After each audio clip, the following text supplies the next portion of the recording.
এখন? এই তো সকালে পাট কাটতে গিয়েছিলি, এখন আবার কোথায় যাচ্ছিস? আর বলিস নে, কোথায় নাকি তার কাঠ জমা দিচ্ছে, তাই খোঁজ নিতে যাচ্ছি। কোথায় দিচ্ছে? বললো সরকার থেকে 5,000 টাকা দিবে, তাই খোঁজ নিচ্ছি। ও তাই নাকি? এখানে এখানে ওখানে বসে ব্যাপারটা ভালো করে বলবি।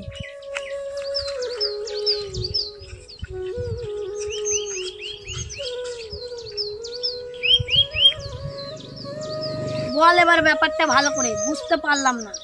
আরে বুঝতে পারলি নে, সরকার থেকে 5,000 টাকা করে দিবে, যাদের তাঁত কাটাছে তারাই পাবে, আর সুতোর দোকান থেকে সেই সুতো কেনার রিসিপ্টটা লাগবে। ও তাই নাকি? এসব সরকারি ব্যাপার, দেবে কি না দেবে ঠিক আছে। আরে আমাদের কেন্দ্র সরকার দিবে বলছে, তা সবাই তো জমা দিচ্ছে, আমরা জমাতে দেখি, দিলে তো ভালোই হয়। ও তাই জন্যই যাচ্ছিস ড্রেস পরে?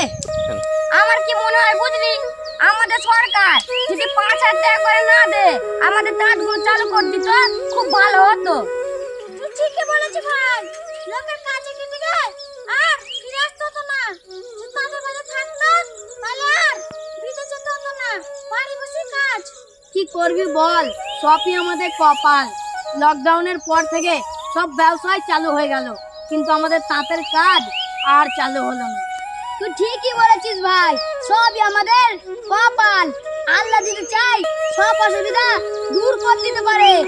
আল্লাহর কাছে 5 ওয়াক্তের নামাজ পড়, কোনো অসুবিধা থাকবে না।